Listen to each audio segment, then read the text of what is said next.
Ducrot et Daniel Riolo et vous également ce soir, très nombreux sur le hashtag RMC Live. On vous attend au 32-16. On a eu l'avis de Daniel Riolo il y a quelques instants. Mardi, vous le savez, la France joue face à la Russie. Match à suivre à 17h50. Tiens, sachez d'ailleurs qu'il y aura un tube du gars spécial Russie mardi à partir de 17h30. Et puis le Super Football Show spécial match amicaux pour la préparation de la Coupe du Monde. On n'a pas le choix, mais c'est un peu pourri comme horaire.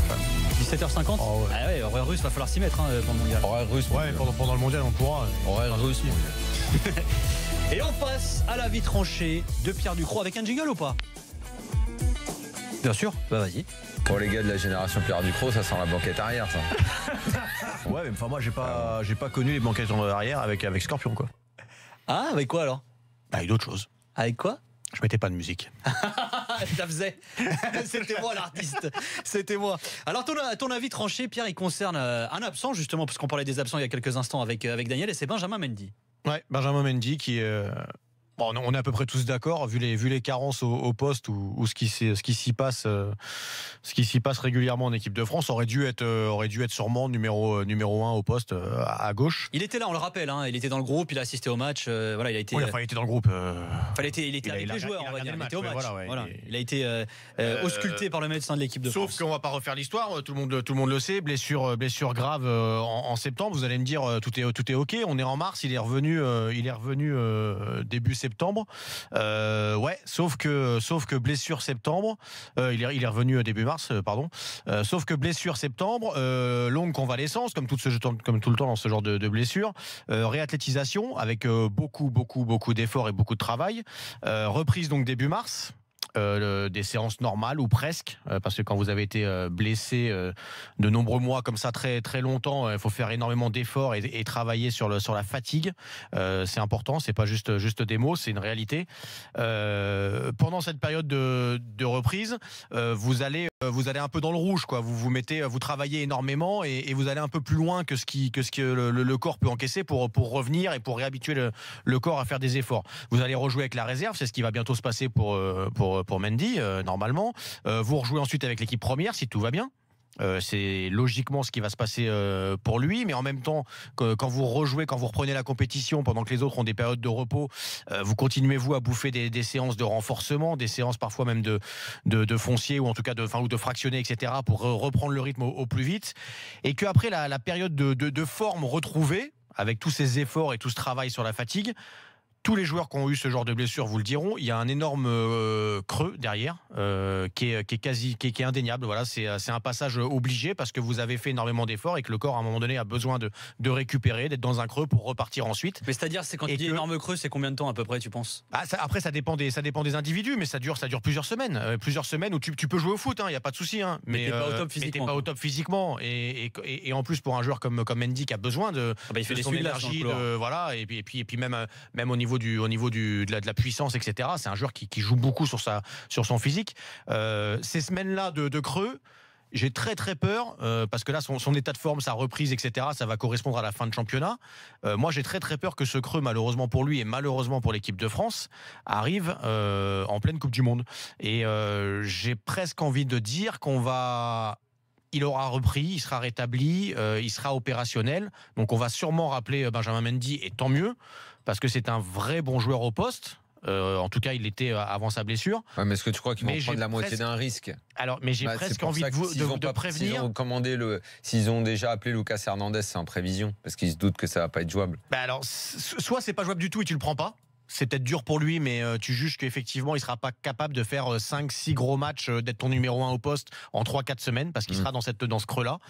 Soit tu le prends, mais faut presque pas le prendre comme un numéro 1, quoi. Faut surtout pas attendre de lui qu'il puisse justement enchaîner ces 5-6 matchs de très haut niveau. On parle de matchs de Coupe du Monde, peu importe que ce soit en poule ou après, ça reste des matchs de très haut niveau, et d'attendre de lui qu'il soit très très bien lors de ces 5-6 matchs et qu'il nous fasse ce qu'il nous faisait avant avec les allers-retours, machin, puissance, dégommer tout le monde, etc. Voilà, donc une fois de plus, tu vas avoir un choix à faire qui est presque pas un choix, voilà, et qui est un choix très difficile pour le sélectionneur. C'est-à-dire que toi, tu ferais quoi? Tu le prendrais pas? T'as peur qu'il soit pas opérationnel? Ou alors, il faut que tu prennes comme numéro 2.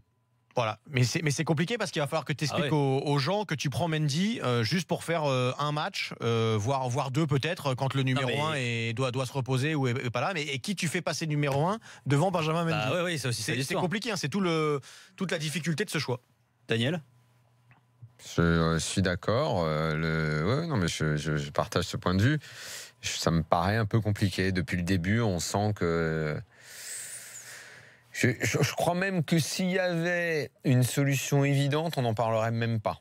Oui, parce qu'on se dirait de toute manière, il sera trop short. Là, ils vont analyser, tenter le coup parce que c'est le désert. Et d'ailleurs, c'est pour ça qu'on a Mendy qui vient au Stade de France, Mendy qui dit ça, Mendy qui fait ça. Parce qu'un mec qui a... Mais est-ce qu'il a 5 sélections? Il n'y en a même pas 5, Mendy, je crois. Voilà. On s'en soucierait même pas. Je crois que c'est 4. Mendy, c'est un kidam des Bleus. C'est un kidam des Bleus. Donc, logiquement, on se soucie des joueurs qui sont aptes à jouer. Donc, ça veut dire qu'on a une énorme carence à ce poste. 4, c'est ça. Ouais. Tu vois, donc c'est un kidam des Bleus. Et puis il est tout jeune, il a 23 ans, Mendy encore. Bon, ce qui est pas mal, on remarque, cela dit. Ce qui est malheureux, parce que ça aurait dû être le numéro 1. Pour moi, ça aurait dû être le numéro 1. Moi, je suis entièrement d'accord avec toi. Blessure. Maintenant, la question, c'est, et on n'a pas vraiment de réponse non plus, mais on fait quoi alors? Est-ce qu'il faut faire comme tu dis, tu prends Mendy, tu mets numéro 2, mais tu mets qui en numéro 1 alors? Si tu fais un choix logique, tu prends un mec qui peut être à 100%, plusieurs matchs de suite, etc. Quitte à ce que tu saches qu'il y a peut-être un potentiel moindre que celui de Mendy, mais tu prends un mec qui est apte à disputer une compétition de 4 semaines comme ça. Et tu prends pas celui qui ne va pas l'être. Et alors, si tu dois mettre un mec numéro 1, tu mets qui? Là, c'est compliqué. Moi, c'est pour ça que j'ai très envie de voir Lucas Hernandez à gauche contre la Russie, là.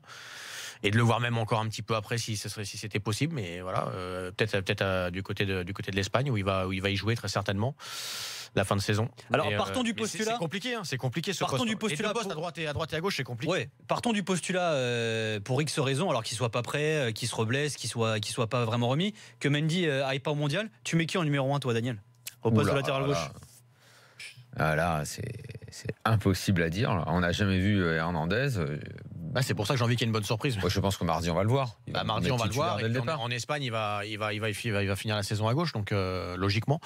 Donc, ça serait bien d'être très attentif à ça, ce qu'il va faire, quoi. Il y a impossible d'avoir un avis là-dessus.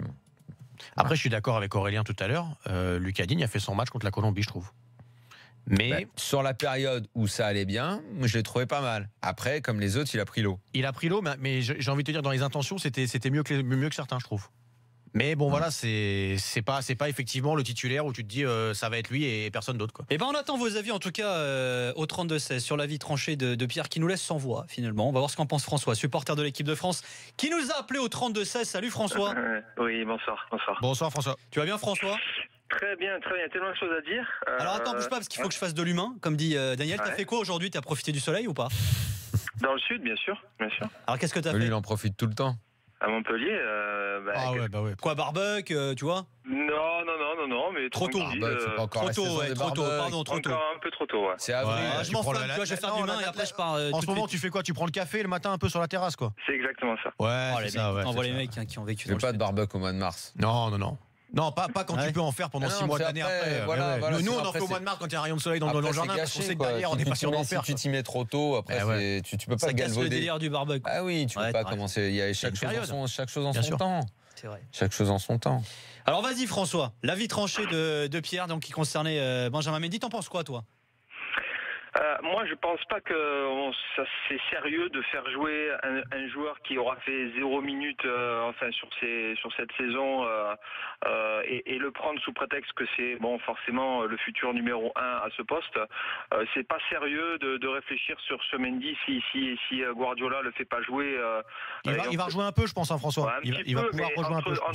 Entre un petit peu et ensuite la compétition qui arrive. Moi, j'aurais une proposition à faire, mais qui forcément, on en a tellement de propositions à faire qui ne seront pas du tout entendues, mais rêvons un petit peu. Moi, je vois Laporte jouer, par exemple, avec aujourd'hui City qui est très bon en charnière centrale et qui va avoir du temps de jeu.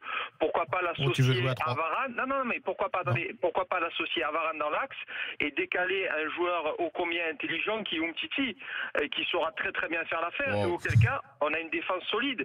Umtiti à gauche, tu vas plus faire ce genre d'essai maintenant, là. Tu vas pas faire ça maintenant. On est d'accord, mais effectivement, alors moi je vois plus ça d'un joueur qui aujourd'hui est en activité que mettre un Mendy qui aujourd'hui a vraiment pas de temps de jeu. Est-ce que vraiment ça va tenir, pas tenir? C'est trop de questions. Vaut mieux penser à des joueurs qui sont en activité. Non, moi je dis également que c'est trop de questions et qu'il faut pas l'emmener. Exactement. Il n'y a pas assez de références, il y a... Vous ne croyez pas que s'il joue 4-5 matchs là, la mémoire immédiate, la difficulté, ça va être que, mais je suis d'accord avec vous en plus, hein, c'est ce que je vous ai dit dans mon avis tranché d'ailleurs, mais la difficulté, ça va être qu'il va reprendre là avec la réserve bientôt, il va avoir 5-6 matchs, tu vas voir, avec en plus City va pouvoir le faire jouer en championnat sur la fin de saison, et qu'on va être dans une situation, ou en tout cas que le sélectionneur va être dans une situation avec un joueur qui sur le moment en plus va être en forme, parce que quand tu reviens comme ça, tes premiers matchs c'est pas les plus difficiles finalement, c'est ceux qui sont un mois après, et il va être dans la situation de ne pas prendre un joueur qui va être performant sur le moment mais dont tu sais qu'il risque de l'être moins pendant la compétition. C'est compliqué. Non mais moi je suis pas pour qu'effectivement on prenne un joueur qui n'a pas joué. Là ça paraît quand même assez compliqué. C'est plus sage, t'as raison, hein. Voilà, je pense ça, mais il y a... Et voilà. Et je voulais, est-ce que je pouvais juste me permettre de revenir sur quelque chose qui a été dit après le match de l'équipe de France? Oui, vas-y. Très bien, merci. En fait, c'est un débat que j'ai eu ce matin avec Ali Benarbia, parce que effectivement il a cessé de remettre ça sur le tapis, et comme Didier Deschamps a pu le faire après son match d'équipe de France, où on confond tout pour moi, c'est-à-dire que on place l'agressivité, on dit que l'équipe de France manque d'agressivité, elle a manqué d'agressivité. Je pense que c'est un faux débat et que c'est pas du tout d'agressivité dont elle manque, mais c'est plutôt de jeu et d'un projet de jeu. C'est ce que disait Daniel tout à l'heure. Et voilà, effectivement. Et moi, je pense qu'à un moment donné, quand on a des bons musiciens, il faut un bon chef d'orchestre, parce que sinon, je pense que la partition, elle est pas bien jouée. Et donc de mettre le problématique de l'équipe de France sur un problème d'agressivité, je trouve que c'est vraiment déplacer le problème, hein, et que on est forcément en manque d'agressivité quand on est en manque de projet. Je pense que les joueurs de haut niveau, ils attendent qu'une seule chose, c'est d'avoir entre guillemets un Guardiola, parce que l'équipe de France, à chaque poste, elle peut être l'équipe d'Espagne. Voilà. Et moi, je pense qu'à chaque poste, elle n'est pas l'équipe d'Espagne, elle n'est que l'ombre d'elle-même. Donc voilà. Sauf François. Juste si je peux me permettre. Bien sûr. Sur l'agressivité pure et dure, oui, t'as raison. Effectivement, c'est pas ce qu'il faut reprocher aux Bleus là. Moi, quand je parle d'un état d'esprit qui a pas été bon ensuite en seconde période, c'est que même les équipes de Guardiola, et surtout les équipes de Guardiola, regarde à la perte du ballon comment elles sont. Regarde les trois attaquants comment ils font. Regarde les milieux de terrain, la réaction qu'ils ont. Et ça, c'est ce qui nous a manqué en seconde période, et c'est pour ça qu'ensuite on n'est plus du tout dans la maîtrise de ce match-là. C'est que il n'y a pas de réaction, il n'y a pas de transition défensive. T'as des joueurs qui sont capables à la perte du ballon de s'arrêter net et de regarder. Non mais François, François, juste si je peux me permettre, parce que c'est vrai que là à chaud il y a eu beaucoup d'analyses comme ça. Si tu veux, je pense que ce qui a choqué pas mal de supporters et de gens qui ont vu ce match, c'est pas forcément c'est pas l'agressivité. Non, c'est l'attitude globale. C'est la question de motivation. C'est des mecs qui rentrent en cours de jeu, qui sont pas forcément concernés par ce qui se passe. Enfin, si tu veux, il y avait tout un état d'esprit global. Après, de dire que si la France a perdu ce match, c'est pas lié qu'à ça, j'ai envie de te dire, ça paraît presque logique. Oui, tu as raison de mettre le doigt sur d'autres choses qui ne vont pas. Et c'est vrai que Deschamps, dans sa communication, il a été très intelligent et habile là-dessus. Lui, l'analyse du match à la fin, elle a été simple, c'est de dire, on a manqué d'agressivité, ce qui nous a manqué, c'est l'envie, etc. Et puis, c'est mettre de côté, mettre sur le tapis. L'arbre qui cache un peu la forêt. Voilà, le vrai problème. Mais quand on récupère le ballon, qu'est-ce qui se passe? Moi, je veux bien, mais on a quand même récupéré des ballons et il se passe rien. C'est quand même en football. Mais le football moderne, le football de l'Espagne, de l'Allemagne, de ce que fait Guardiola, enfin depuis toutes ces années qu'on a oublié. Quand on a quand même récupéré le ballon et derrière on n'en fait rien de ce ballon. Donc c'est pas un problème d'agressivité. Je suis d'accord avec toi, François. Les ballons, on les récupère, les ballons.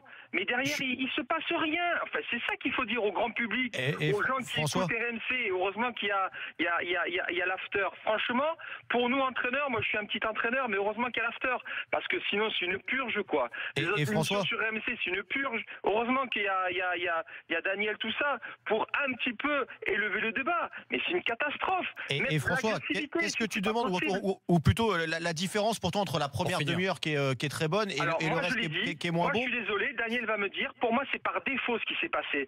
C'est parce que les joueurs, à un moment donné, ils sont rentrés sur le terrain, le match il a démarré, et comme ce sont quand même des très bons joueurs de football, parce que ce sont de très bons joueurs de football. Il s'est passé des choses dans les mouvements, dans les déplacements. Ça a été merveilleux, ça a été extraordinaire, et preuve en est.